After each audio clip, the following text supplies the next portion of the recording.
Alrighty. First Peter, let's go to First Peter chapter 4. Let me turn my phone off here.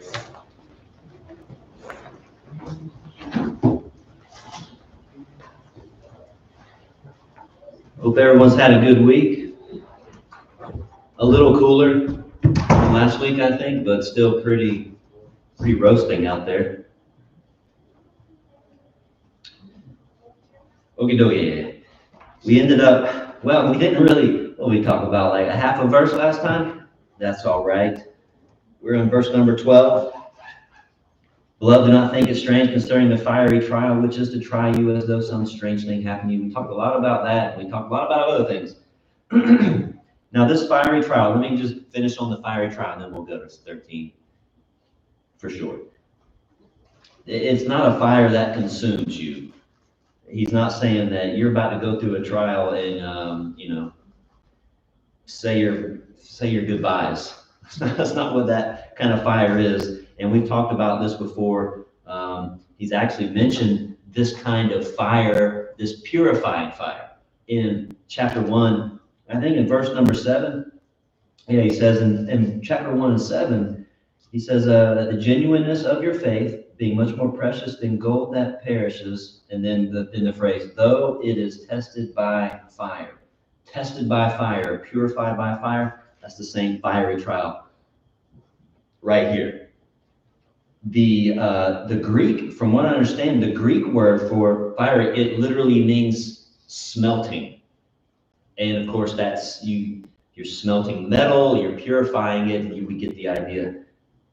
Get the idea there. Melting the gold, get all the impurities out, and afterwards, what comes out is the nice, pure, the good stuff, right?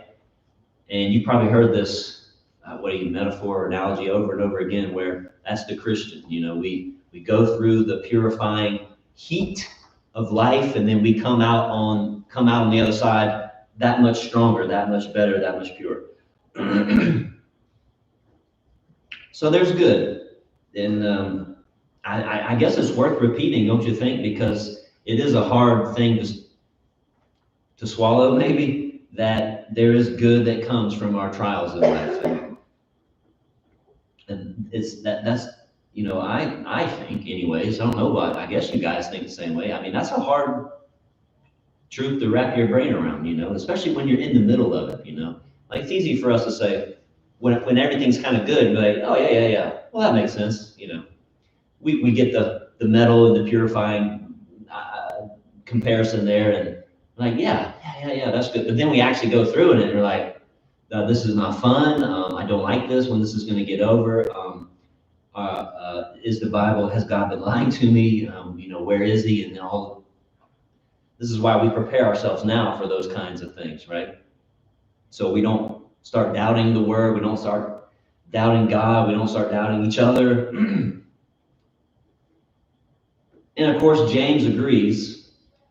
And if you've ever, you probably don't hear 4:12 as much as you hear James 1, 2, and 3 when he says, "Count it all joy," right? Somebody here can probably quote it, right? All joy, count it all joy, my brother, when you fall into various trials, knowing that the trying of your faith produces patience. Now, what Peter does in verse 13, watch what he says. He kind of echoes what James writes, James 1, 2, and 3. Count it all joy, James says. Well, what does Peter say at the beginning of 13? That's a similar. What's the word? Yeah. But rejoice to the extent that you partake of Christ's sufferings, that when His glory is revealed, you may also be glad with exceeding joy. Okay. So James says, yeah, Peter got it right. This is what we should do. But Peter gives a different reason why we should rejoice. James says, trying of your faith produces patience, and that's a good lesson there.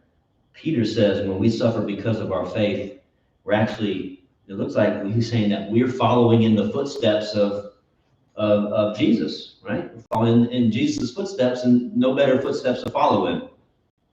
Back in John 15. Let's see if this sounds familiar to you. John 15:20. Well, I'll start in verse 18. Excuse me. If the world, Jesus says, this is right after he says, I'm the vine and you the branches. He says, if the world hates you, you know that it hated me before it hated you. In other words, I'm the reason why you're being hated. If you were of the world would love its own. Yet because you're not of the world, because you're Christian, because you follow me, because you're trying to be different, but I chose you out of the world, therefore the world hates you. Remember the word that I said to you, a servant is not greater than his master. If they persecuted me, they will also persecute you. If they kept my word, they will keep yours also. Verse 21, and it keeps going on. All these things they'll do to you for my name's sake. And actually, Peter gets into some of that in verse number 16 of 1 Peter 4. So you see Peter's just echoing what Jesus taught the church and disciples a long time ago, right? So if Jesus faced trouble from ungodly people for the things that he taught and the way that he lived, it just makes sense. It's like a natural thing for those who come after Jesus, who teach what Jesus taught and try to live the way he lived. It's natural that they are also going to face trouble too, just like their master. I mean, and it's and I don't know, I mean, should we be like, when we study the Bible with people, non-Christians, I wonder if that's something that we should bring up more. Maybe that would I don't know, make the commitment a little bit greater, or at least let people know what they're getting into. I mean, I don't know, what do y'all think? There's I think it's Luke 14 where it talks about counting the cost, right? And maybe we don't talk about that too much when you're sitting down with someone with the Bible and you're actually studying and they're getting close to obeying the gospel or something. And maybe we need to make sure we go over the fact that, hey, here. I mean, you can't go over like 100% of all the stuff, right? I mean, I don't think it's necessary, to be honest with you, but y'all seen it as just as when people obey the gospel, what do? Where's the commitment? It sticks for like a couple of Sundays or something, and then bye-bye, you never see them again, or they think that's normal. Like this is just what we do. Like you become a Christian, and then, well, it's normal to just kind of go every now and then as a crazy thought. But there's no commitment there. And usually people fall back into old ways. I mean, would you study with someone about commitment? Maybe saying, hey, by the way, now we're walking in all the footsteps of Jesus, not the nice, happy ones. I mean, you don't want to scare people away. I mean, I don't want to scare anybody away from obeying the gospel, but why hide that part of the truth, Someone just obeyed the gospel the other day. And he said, I'm pretty sure the devil's going to be coming after me even more now. And I think he was right. I think that happens. And I can't prove it to you. What's that? A thingy? Yeah. I was just going to catch it. Yeah. Thank you. But he got it, and I think he was already preparing himself for that, And I think that guy had the commitment. Now he's in prison, but so that's a whole nother ball of wax. But I think it should be part of the studying with someone to let them know that once you become a Christian, attending services is a must. You have to be there. Yeah. Unless there is a good excuse of course. For your absence. Of course, yeah. If you're able to be there, that's where you need to be, and not, take your attendance. Yeah, I remember Brother saying a long time ago, why wouldn't a Christian who just wants to be a good, faithful servant, you know, why wouldn't they come to services when the doors are open? Like you just, like you would think we wouldn't even have to preach attendance, because I just became a Christian, and there's a place that they meet on the Lord's Day, just like the early church did, and I'm everything, they're doing everything in the Bible, and I'm going to go learn, and I'm going to soak it up, and I'm going to get stronger and better, and learn how to deal with life, and maybe learn how to teach other people the gospel. And the best place to do that is, you know, just and being surrounded by like a positive atmosphere. I mean, like, why in the world would you want to sit home or go do something else? Not like, as someone who's wanting to go to heaven. I don't know. I just, I mean, I don't think that's gonna, you know, what I'm saying right now and the way I'm saying it is probably not gonna convince a lot of people, you know, but it just kind of blows my mind a little bit. I mean, have y'all ever had your mind blown by people's actions before? No, that never happens. Eddie, and then I'll get Rick. Another thing is like when you're here, you get a lot more because if you don't understand something, you can ask about it and get some clarity on something rather than just reading and kind of fumbling through it and not understanding it. Then you're worse off than you were before, rather than just saying, "Hey, I don't really get this." And I think that's a big part of it too, because you're getting sound doctrine, and if you don't understand it, you can get that clarity from it, just by asking and being around people. Yeah, They like may know a little bit more than you, so why would you want to miss out on that? Yeah, it's a good learning process, right? Like I imagine, I think this would go like even in our schools. Like, don't teachers allow for questions and responses from their students? I would think they would. Maybe there's a class where the students just need to shut up and take it, I don't know. But maybe there is maybe the teachers maybe they just wish that was the way it was. But you're throwing up math problems and everything, or I'm throwing up something about American history or English or whatever. Wouldn't you want your students to ask, and so they can get in? And it's the same goes with Bible. I would think, iron sharpens iron, right? And so we sharpen each other, make each other better. You always want to hang around with, I was told you want to spend time with people who know more scripture than you do. Because that's how you learn. It helps you out. It builds you up. Go ahead, Rick. Well, I was just going to say that, I don't know how anybody else feels, but I'm glad we're here 3 times a week. I need it. Yes, sir, me too. I couldn't get through the week without Wednesday night. Yeah, it's almost like it's like recharge. Like a reset. Yeah, like a recharge. I'm plugging myself into the with a little thingy. I can't imagine staying here for months at a time and like once or twice a year going to church. What good would that be? Yeah, it doesn't do any good. It doesn't, and there's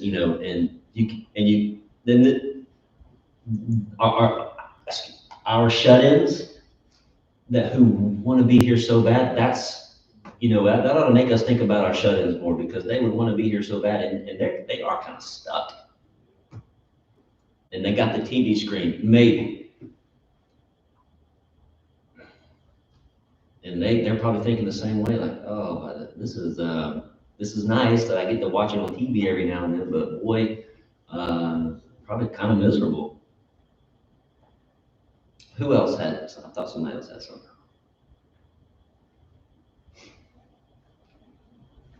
I think COVID got people out of the thing of coming to church all the time.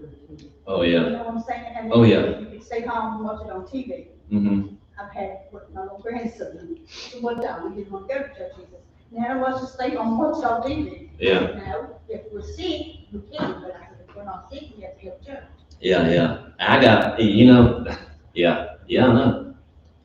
It's not the same. Yeah. And I know that the video, I'll tell you right now, I am 50-50 on streaming in my mind. I don't know if we're helping or hurting. I'm actually leaning more towards that. We're hurting people by streaming. That's just my opinion. I won't make the decisions. But, and I know there's probably people watching going, no, no, no, no. But I think it's hurting people. I think it would hurt the few that can't get out. It would. Yeah, so what if we stop streaming then? Yeah. And then the people who like totally rely on our services, then what do they do? Well, I could say, yeah, I know, right? And so that's why I'm not like pressing our elders or, saying, we got to cut this out, we need to stop this, this is hurt. Because I know there's people who watch. And then there's 1,000, but then I could say, well, there's literally thousands of other things they could be watching. It doesn't have to be ours. Yeah, so I'm a little torn. Because I'm just throwing that out there to y'all. I don't know how y'all feel about it. Go ahead. It could be a private stream that if you're a shut-in, you get the password to sign in. Yeah, I think we talked about that too, yeah, before, yeah. Yeah. Somebody, I know of a congregation that started streaming during COVID. They decided this was not good because their numbers were down. They stopped the streaming and instantly people started coming back. Could that be a one-off? I mean, it don't Maybe. think about it, because it might be wrong. We might be enabling people just to stay home. Yeah, I don't know. You know? Yeah.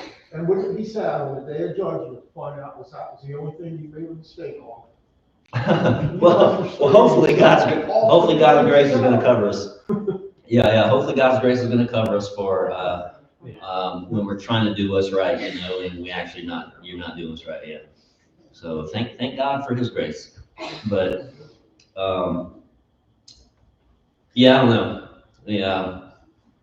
There's a popular belief today that I want Christ, but I don't want the church. Oh yeah. In reality, though, the strength is in the church. Yeah, the strength. Yeah. We come and we get refreshed, we get re-strengthened, and people. I wonder about people's commitment to think that they don't need the church. Yeah, it's either the commitment is truly not there, or they just, and this is not negative, no, I'm not saying it's negatively, but that they're ignorant about the truth, about being together, about what the Bible says about it, and what it does, and the blessings that come from it. Go ahead. Just the fact that we are the body. The church is the body of Christ. Mm-hmm. So there is no possible way of having Christ without the church. Yeah, you can't. Yeah. I mean, you might as well say, well, I want Jesus, but not His teachings. Like, what does that even mean? Yeah, you can't have the head without the body. Yeah. You got a messed up religion. And I think that's the problem, is that people have kind of conflated the church with just religion overall. And I get it. What we see that's called religion is kind of off-putting. It's very off-putting. And that's that's why it's best for people to get out of the denominational type thinking. Start looking more towards, kind of like a one body, Christ, one head is over one body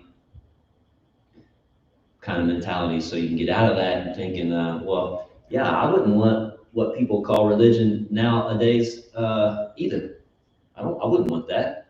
But boy, what if I found a group of people that just tried to just keep it simple, just preach and teach things right out of the Bible, and who are trying, they're not perfect, but they're just trying to be a scriptural church. That would sign me up. I think a lot of people are looking for that. They don't even know. They think the Church of Christ is probably just like every other church, with all, kind of in it for themselves, and in it for the numbers and, full of hypocrites and, I think a lot of people are in it for the bells and whistles, like all the coffee bars and all these little extra fun things that, these other churches are serving, Yeah. trying to get people in, yeah, and all the smoke and. yeah. The more we make our gatherings like our worldly gatherings, the less our religious, our worship gatherings, the less holy they are, I think. Like we're supposed to be, we're supposed to be a different kind of people.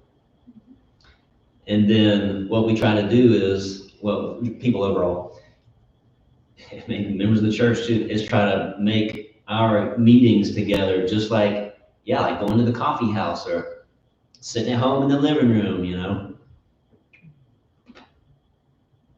We might as well be serving, some people would probably love the idea of serving pizza and, hey, let's meet together for Bible study. Let's just serve pizza on Sunday morning. Let's just eat and drink and just have a good time. I mean, let's come dressed down. Let's come in our flip flops, and I know people. I know the idea that it's just a very disrespectful kind of like, yeah, we're just going to worship Daddy, calling God like things like that, the Big Papa or whatever. Super disrespectful. And you bring in all of these little toys and gimmicks and things like that. Yeah, it's just making us happy because like, okay, well, if we got to go to church, then I mean, let's at least make it enjoyable. That's just, and you got the whole wrong. It's just the wrong idea. All these the non-denominational churches, which I think maybe they wanted to get away from religion, get out of the Baptist church. All of non-denominational church is like it's an offshoot of the Baptist church is what it is. They're just Baptists saying that they're non-denominational, that they're not Baptist. That's really what it is. Because they teach all the same things, but they introduce a lot of more modern stuff and having coffee shops. Man, I was watching this, I hope I'm not rambling, but I was watching this one video where guy had his phone, and he's going through and he's filming his church service, and he's in the parking lot, and there's like a line. There's so many people going into this place that there's like 2 lines going in to the thing. So you have to wait in line, and he's going in here, and he's like, okay, and here's there. And of course, you go into the auditorium, it's like a football stadium or something. I mean, not quite that big, and of course the big band and lights and all that, and it's just crazy. And then, he's passing like, you can get your coffee, you can get something to eat in there. It's like a little mini mall. And then, no kidding, they had a merch store. You know what a merch store? You could go and buy church merch.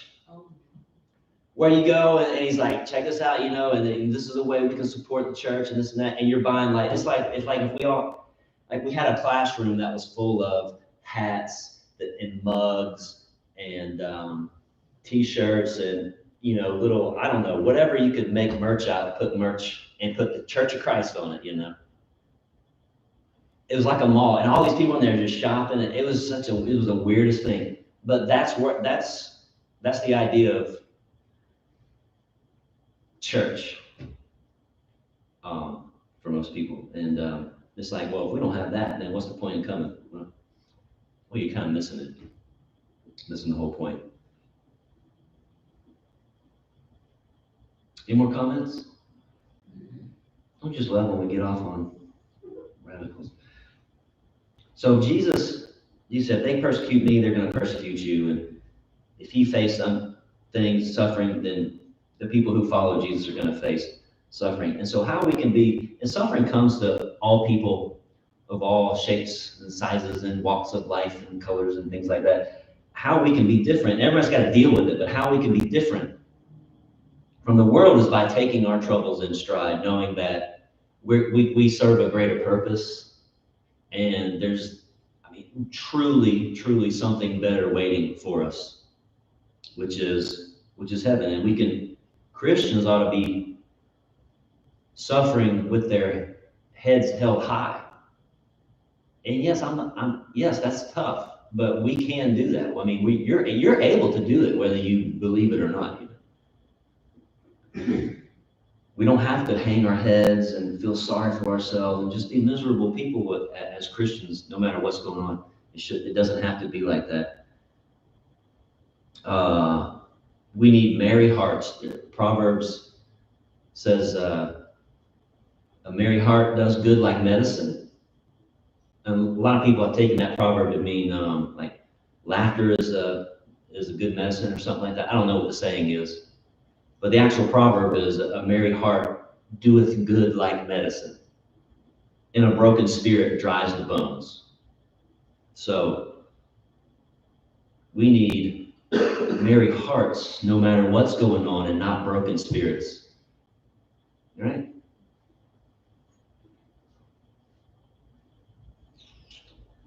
And why we should have merry hearts is because what Peter says at the end of 13, when his glory is revealed, then we may also be glad with exceeding joy.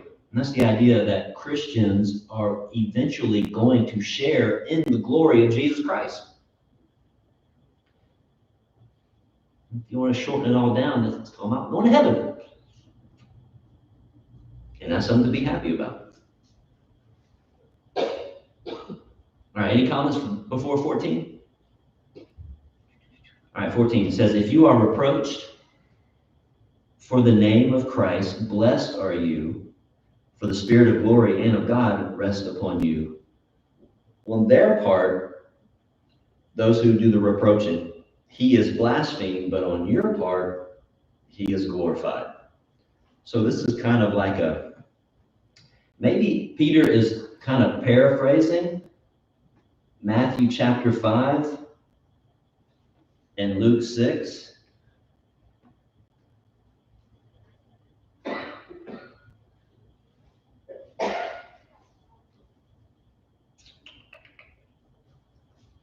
Yeah, at the end of the Beatitudes, well, this is part of the Beatitudes. Blessed are you.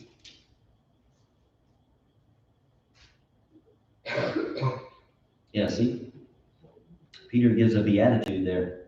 Blessed are you when they revile and persecute you and say all kinds of evil against you falsely for my sake. Rejoice and be exceedingly glad, for great is your reward in heaven.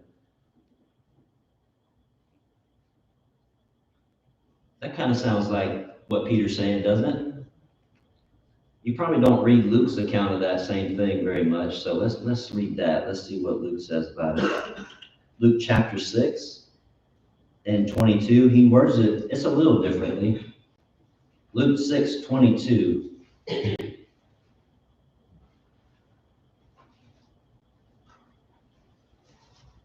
Blessed are you when men hate you and when they exclude you. That's what the New King James says.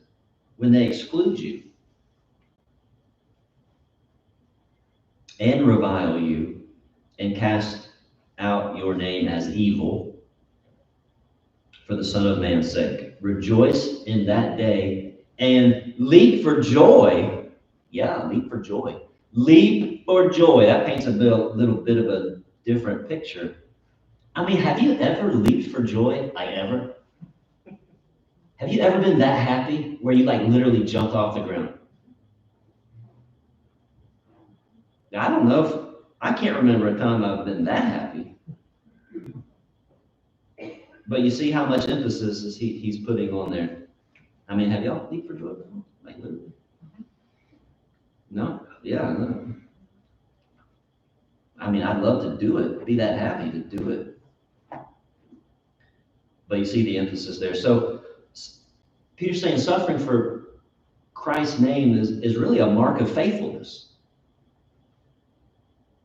If you're suffering for Christ's name, if you're suffering because you wear the name Christian, now let's make sure we understand that suffering for Christ doesn't make you better, doesn't make you a better Christian, doesn't make you better than other people, doesn't make you more holy. We're trying to, chapter 1, verse 15, we're trying to be holy as God is holy. Well, if we suffer, we glow brighter. I mean, sort of, but not in the sense that you're better.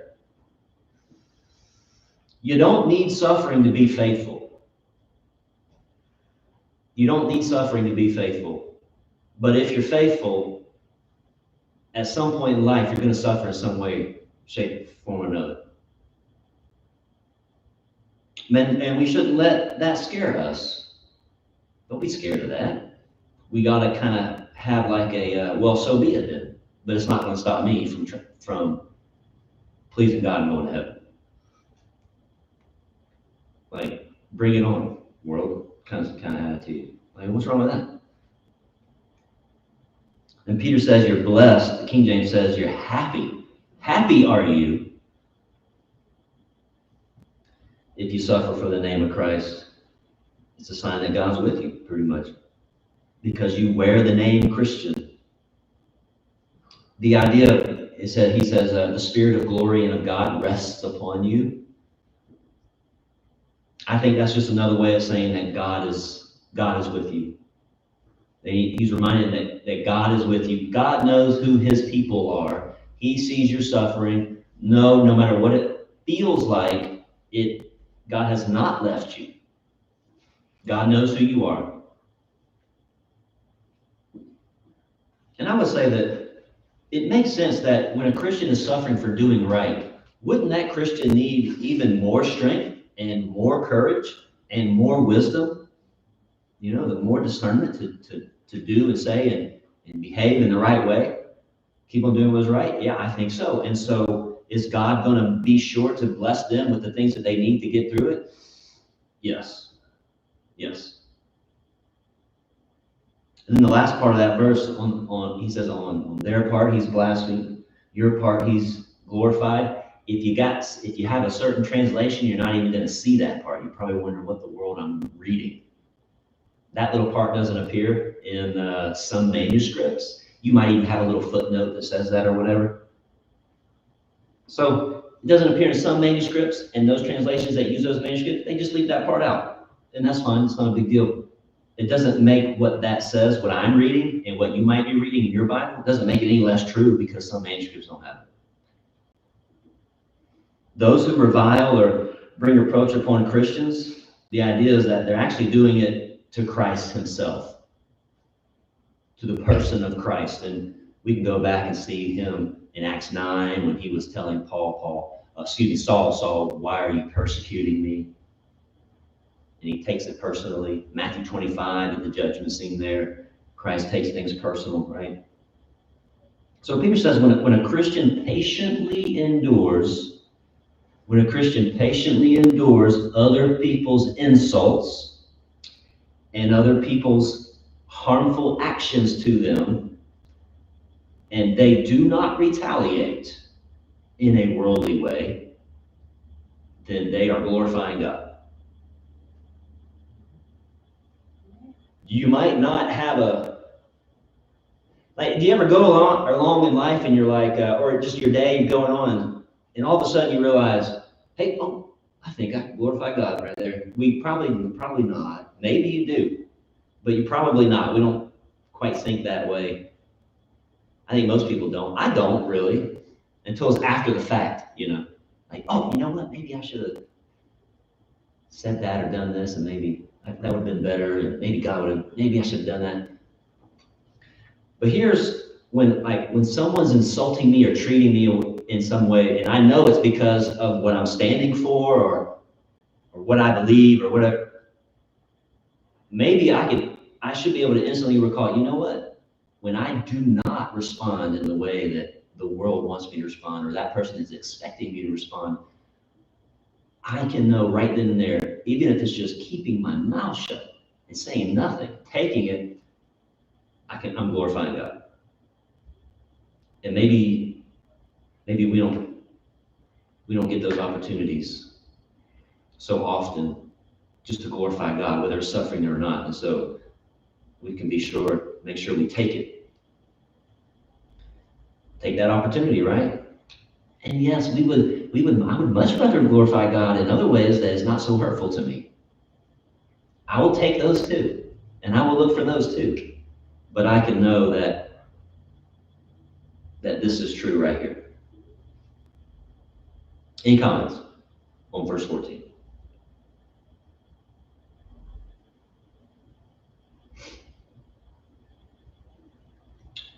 All right, verse 15, but let none of you suffer as a murderer, a thief, an evildoer, or as a busybody, or a meddler, something you might say, in other people's matters. But let none of you suffer as a murderer, a thief, an evildoer.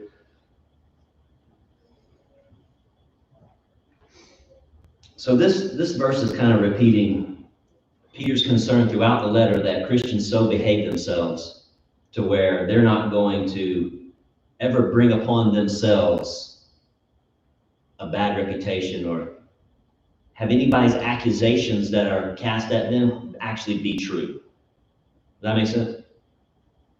So I never want to act in such a way where someone could say a very negative thing about me and everyone would be like, yeah, that's true. And then I would have to say, if I'm honest about it, yeah, I did that. Yeah, that's true. I don't want to do that. So we need to be highly aware, and Peter's reminding these Christians, highly aware of the example that we set and the influence that we have while we're doing our thing in the world, while we're just living day to day. Especially if we dare to let other people know that we're members of the body of Christ and we are Christian.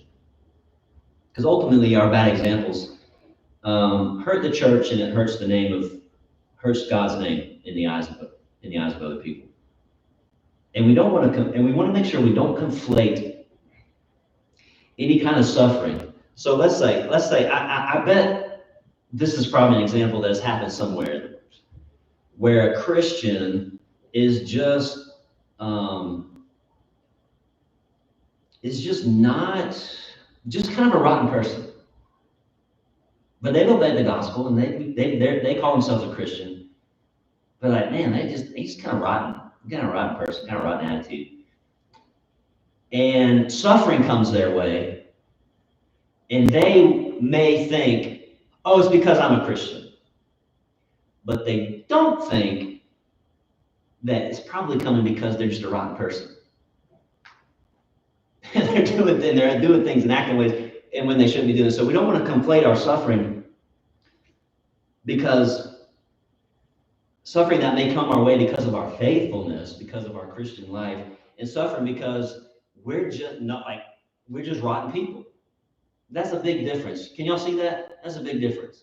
So we don't want to get wrapped up into that. Oh, well, they just don't like me because I stand for the truth and I attend the Church of Christ and I stand for biblical morals and things. Well, no, probably actually people don't like you because you're unlikable, because of your rotten attitude. Like, that's the thing. So we want to make sure we don't conflate the two. Just because you're suffering, you know what? You might have brought it on because you are it's hard to say that you'd be a murderer, but or a thief even, but an evildoer or a busybody. And when you read that, why in the world is Peter warning the church about not being murderers?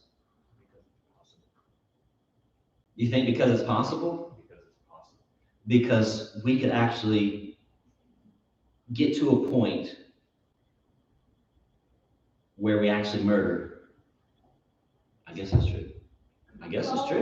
Follow the way, anything's possible. Yeah. Man. Yeah, I want to talk a little bit more about that. All right, we're going to stop there. Yeah, anything is possible for sure. I want you to think about that. Think about that more. Why in the world is he bringing up? What do all four of those have in common other than their sins? You could want to kill somebody in your heart. Okay, so maybe it's, all right, hold that thought. We got anything's possible. Sin will take us further than we ever thought we would go. And maybe it's a kind of murder in our heart, which is actually, Jesus talks about that kind of thing, doesn't he? We'll pick up with verse 15 next week, and we probably will finish the chapter. Yeah, sure. and then maybe get into some of the questions as well. But next Wednesday will be the last Wednesday I'm here before I go, before the people who are going on the mission trip leave. So, one more week of 1 Peter 4, and then somebody will be picking the class up for at least one more Wednesday. All right. Well, I enjoyed that. Thank you so much. Thank you so much. We'll see you next time.